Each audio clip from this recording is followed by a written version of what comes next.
Hey there, welcome to the video. I'm Dying Legacy and this is the Judgement Templar, a stamina Templar for solo content.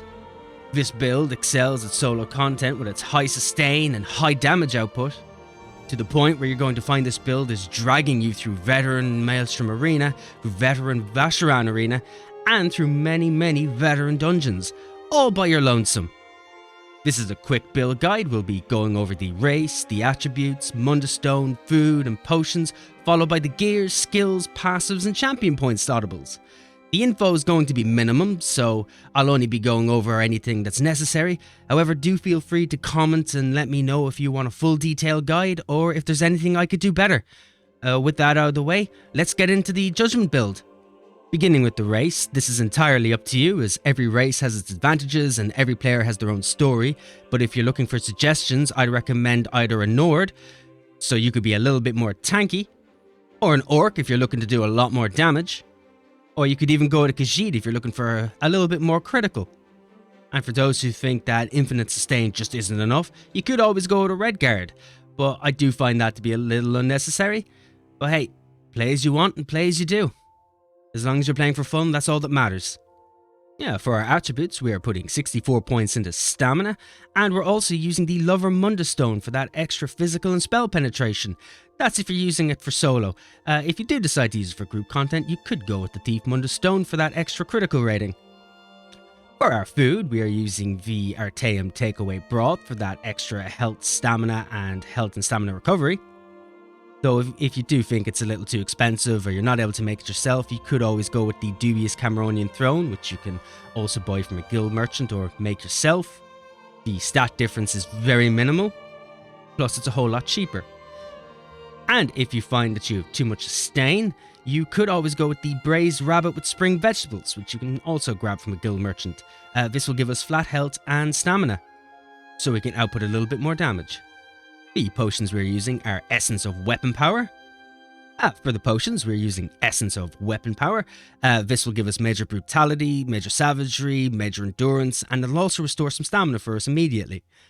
You'll mostly be using these during those harder encounters, but if you haven't got them, don't worry, you could always just use normal stamina potions that drop from your average mob or add around Tamriel, as some stats are better than absolutely no stats. With that done, we'll move on to the gear. We are running 7 medium pieces of armor on this build, and we're also running a Maelstrom bow on our back bar, and we're also using a Ring of the Pale Order. Now, both of these items aren't necessary, and I have got options on the build to go around this if you don't have them, or if you just don't want to use them. Starting with the Ring of the Pale Order with a weapon damage enchant and a bloodthirsty trait, you can grab this from the Antiquity system. This item will restore 20% of our damage we do as health, which is going to keep us topped up with healing with every bit of damage we're doing. And while using this item, we'll be using one piece of a monster set for extra stats. And we're using the Slime Cross set. We're using this in medium with a stamina enchant and the Divine's trait. The helm drops from veteran Wayrest Sewers, or you can grab the shoulders from the Undaunted vendors. It doesn't matter which piece you use. This set will provide us with critical chance. And if you're not using the Ring of the Pale Order, you can use a 2-piece set instead. I would recommend using the Ice Heart set instead. Also in medium with a stamina enchant and a Divine's trait. This set drops from veteran Frostkeep, and the shoulder can be bought from the Undaunted vendor. That set works perfectly, as it will provide us with a shield. So, at least at that point when we're not getting the extra healing constantly, we'll have a shield on us so we can just heal through it ourselves instead. Now, for the Maelstrom bow, we're using this on our back bar with a damage enchant and the infused trait. You can get this for completing the Maelstrom arena. It comes in perfected and unperfected depending on the arena difficulty. Perfected comes with some extra critical chance, but the stat increase is minimum and doesn't really matter. This weapon will increase the damage volley deals per each tick, and the bonus will increase every time volley ticks, up to a maximum of 8 times. This will give us a big damage boost on our back bar, so it is worth getting. However, if you're not using it or you can't get your hands on it yet, it's grand. You can just double bar either our front bar weapon, or you can grab an agility bow instead. For the extra stats, you can grab the agility bow from either your random dungeons or your random PvPs from your mail, or you can just buy it from the guild merchants if you want to skip the grind. No matter what item we're using, we're going to have a weapon damage enchant and the infused trait as well. And now for our body sets, we are running the Briarheart set, all in medium with a stamina enchant and a divine's trait. We are wearing these on the chest, waist, hands, legs and feet. You can grab this set from the guild merchant, or if you prefer to grind it out, you can find it in overland content in Hrothgar. This set's going to add some critical chance and maximum stamina, and when we deal critical damage, it's going to increase our weapon and spell damage by 450. And while that effect is active, our critical strikes are going to heal us for 250 health. So when we do critical damage, this is going to heal us and it's going to increase our damage overall. It's a very handy set to have. And now onto our jewellery and our front bar weapon. And in case you are using the Ring of the Pale Order, you will have to move one of these pieces to either the shoulder or the helm, depending on which area you're using the monster set on. So we're using the Pillar of the Nirn set. For the jewellery, we're running weapon damage enchants and we're running a bloodthirsty trait. And for our front bar weapons, we're running 2 daggers. For our main hand, we're running a poisoned weapon enchant and we're also running the Nirnhone trait. And for our backhand, we're using a absorb stamina enchant and the sharpened trait. The Pillar of the Nirn set can be found in the Falkreath Hole dungeon on either normal or veteran. This set will give us stamina, critical chance and weapon and spell damage. And when we deal damage, we'll create a small fissure underneath the enemy that will deal bleed damage to all the enemies in a 2.5 meter radius, causing them all to bleed for 17,000 bleed damage, all over 10 seconds, and this effect can occur once every 10 seconds. So with our Ring of the Pale Order on and this heavy bleed, once this procs, we're going to be constantly healing for the entire 10-second duration. And if you can keep this up, you're going to be healing constantly for the entire fight with no issue. Right, so that covers the gears, and now we're going to move on to the skills, starting with the front bar. So for the front bar, we're using Toppling Charge. You morph this from Focus Charge, and you can find this in the Aedric Spear skill tree. This is a gap closer on our front bar, where we will charge in with our Divine Lance to impale an enemy, dealing 6,000 magic damage and stunning them for 3 seconds. It was also going to set them off balance, and it interrupts the target if they were casting. Next up is Power of the Light. You morph this from Backlash. You can find this in the Dawn's Wrath skill tree, and this summons an expanding beam of pure sunlight to doom an enemy, dealing 5,000 physical damage to them and copying all their damage taken from you for 6 seconds and releasing 50% of it as additional physical damage to them. The targets are also afflicted with minor breach, reducing their physical and spell resistance. We're also using Biting Jabs. You can find this in the Aedric Spear skill line. You morph this from Puncturing Strikes. Launch a Relentless Assault, striking enemies in front of you 4 times with your Aedric Spear. The spear deals 3,400 physical damage to the closest enemy and 1,300 physical damage to all other enemies. This is the main spammable on the build, so when you're doing a rotation, you'll use this about 3 times. Each strike reduces the movement speed of the closest enemy, and activating this ability grants us major brutality and major sorcery, increasing our weapon and spell damage by 20%. We're also using Deadly Cloak. You morph this from Blade Cloak. You can find this in the Jewel Wheel skill line. You'll envelop yourself in a protective cloak of razors, which will give us major evasion for 10 seconds, reducing the damage from area attacks by 20%. And every 2 seconds, the shrapnel will pulse, dealing 2,900 physical damage to all enemies within 5 meters. And we're also using Echoing Vigor. You'll morph this from Vigor. You can find this in the Assault skill line. Click this and you will start to recover 14,000 health over 10 seconds for you and your allies. So if you're in group content, this helps. And for ourselves, it's a nice slow heal over time. And for the front bar ultimate, we're using the Flawless Dawnbreaker. You morph this from Dawnbreaker. We're not using this as the main ultimate on the build. It's mostly here for the passives. But if you do happen to use it, and you'll deal 12,000 physical damage to the enemies in front of you, an additional 14,000 physical damage over 6 seconds. And it will also increase your weapon and spell damage by 300 for 20 seconds. With the front bar done, we'll move on to the back bar, starting with Endless Hail. Morph this from Volley. You can find this in the Bow skill line. Rain down arrows from the sky on top of our enemies for about 1200 physical damage in the target area every 1 second for 12 seconds. There is a 2-second delay on this. We're also using Razor Caltrops, morph this from Caltrops. You can find this in the Assault skill line. Put Caltrops down the area, dealing 1000 physical damage every 1 second to the enemies inside it, and also reducing their movement speed. Enemies who take damage from Caltrops will have major breach applied to them, reducing their physical and spell resistance. We're also using Consuming Trap, morph this from Soul Trap. You can find this in the Soul skill line. Put a dot on the enemy, doing 12,000 magic damage over 10 seconds. And if the affected enemy dies, you'll fill an empty soul gem, and you'll also heal for 4,800 health, and you'll also restore 2,500 magicka and 6,300 stamina. This portion of the ability scales off your max health, magicka and stamina. We're also using Restoring Focus. Morph this from Rune Focus. You can find this in the Restoring Light skill line. Create a rune of Celestial Protection and gain Major Resolve for 20 seconds, increasing your physical and spell resistance by 6,000. You'll also recover 242 stamina every 1 second. Standing within the rune heals you for 1400 health every 1 second as well. That part of the skill scales off your max stamina. And we're also using Repentance, morph this from Restoring Aura. You can find this as well in the Restoring Light skill line. Consecrate the souls of the fallen, healing you and your allies for 3,000 health and restoring 3,000 stamina to you for each corpse nearby.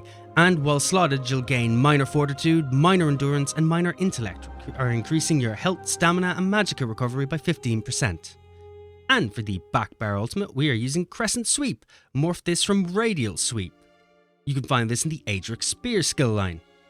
Swing your Adric Spear around with Holy Vengeance, dealing 8,300 magic damage to all nearby enemies and an additional 3,600 magic damage every 2 seconds for 6 seconds. Enemies in your path will be hit for 60% more damage. This is a very cheap ultimate, costing us 67 ultimate, so this is our main spammable. Every rotation or two you'll be able to use this straight away, and it'll give us some really good cleave damage. And that covers the skills, so we're going to move on to the passives now. We'll skim through this and just outline what you need, plus a few handy extras you can benefit from as well. And starting at the top of the class passives and working down is Adric Spear. So in this skill line we have Piercing Spear, Spear Wall, Burning Light and Balanced Warrior. These will increase our critical damage, give us minor protection, and when we're dealing damage with Adric abilities 4 times in a rapid succession, we'll deal 5,000 extra magic damage to our target, which is fantastic and goes well with biting jabs. And it'll also increase our weapon and spell damage by 6% and also give us some extra physical and spell resistance. In the Dawn Rats passives, we're looking at Enduring Rays, Prism, Illuminate and Restoring Spirit, for increasing the duration of our Sunfire, Eclipse, Solar Flare and Nova abilities. And while casting a Dawn's Wrath ability while in combat, will generate extra ultimate. And we'll also get minor sorcery for us in our group for 20 seconds.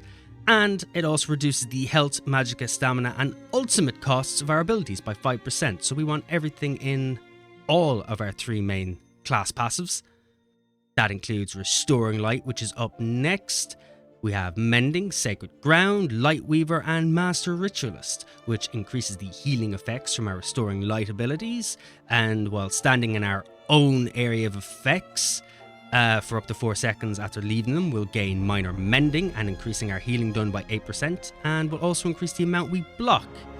And when we heal allies under 50% health with the Restoring Light ability, we'll grant them Ultimate.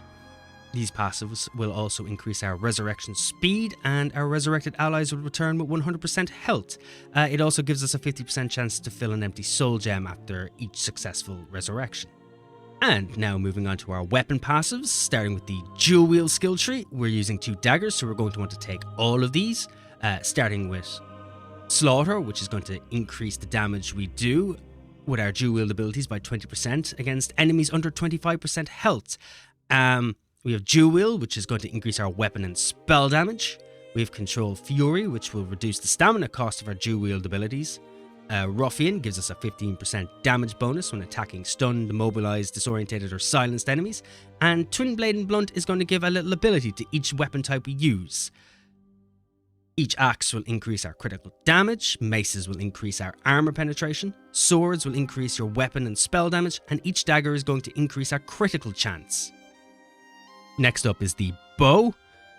We have long shots, which is going to give a damage bonus up to 12% against enemies at longer range. There's accuracy, which is going to increase our critical chance rating. Ranger reduces the stamina cost of our bow abilities. Hawkeye, while dealing damage with a light or heavy attack, will increase the damage of your bow abilities by 5% for 5 seconds, and this will stack up to 5 times. And there's also Hasty Retreat, which grants us Major Expedition for 4 seconds after we use a dodge roll. Major Expedition is going to increase our movement speed by 30%. Next up we have the armor passes. We're running 7 pieces of medium armor, so we're only going to take the medium armor passives. We have Dexterity, Windwalker, Improved Sneak, Agility, and Athletics. Dexterity is going to increase our critical damage and healing done by 2% per each piece of medium armor equipped. Windwalker is going to increase our stamina recovery for each piece we have equipped. We also have the Improved Sneak, which is going to reduce the cost of sneak for each piece we're wearing. And Agility, which is going to increase our weapon and spell damage for each piece we are wearing. And for Athletics, it's going to increase our movement speed bonus of our sprint for each piece of medium armor that we're wearing. And it's also going to reduce the cost of our roll dodge. And now for the Fighters Guild skill line. We're using Flawless Dawnbreaker, so we're going to want to take a few of these.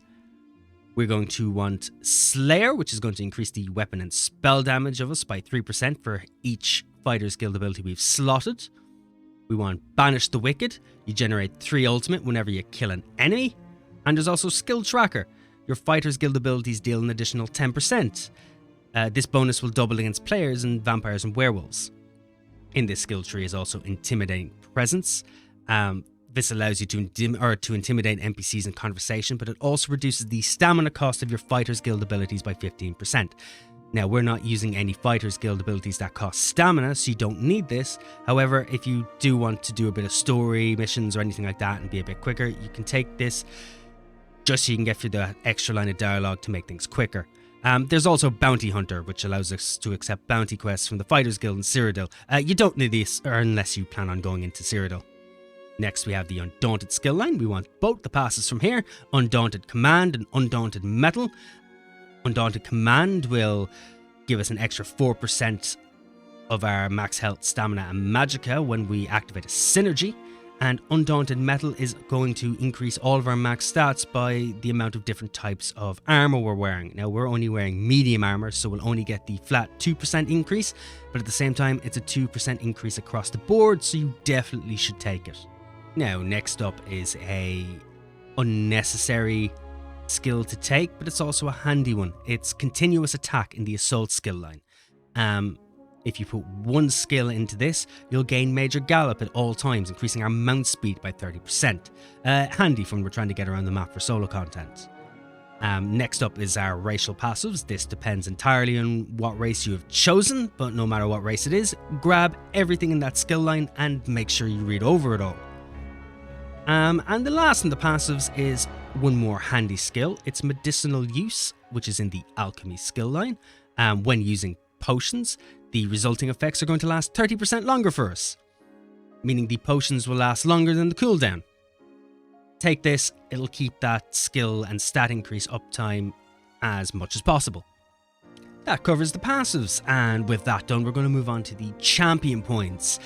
Starting with the Warfare skill tree, we're going to be grabbing ourselves Wrathful Strikes, which is going to increase our weapon and spell damage. We're also going to be taking Fighting Finesse, which increases our critical and critical healing done by 2%.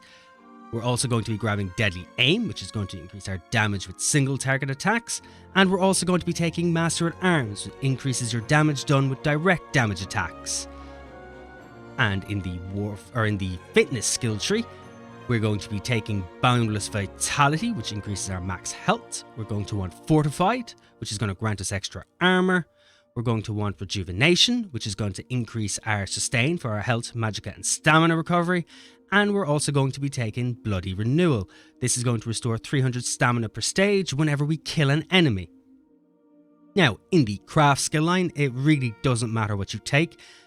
This is tailored for you if you want to do crafting, or if you want to be a thief, or whatever it is you want to do. But for this actual build, if you're doing solo content, I would suggest taking the Treasure Hunter passive. Grab yourself the Rationeer passive. This is going to increase our food duration.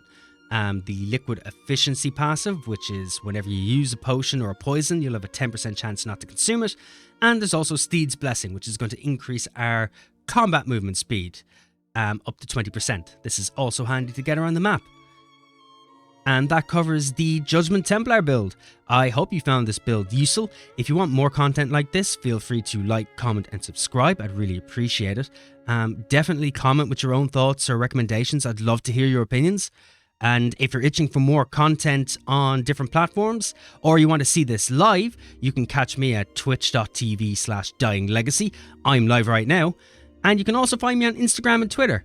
Now, thank you for watching. It's been a pleasure. I will have more builds up like this in the future. So, again, thanks for watching and be awesome.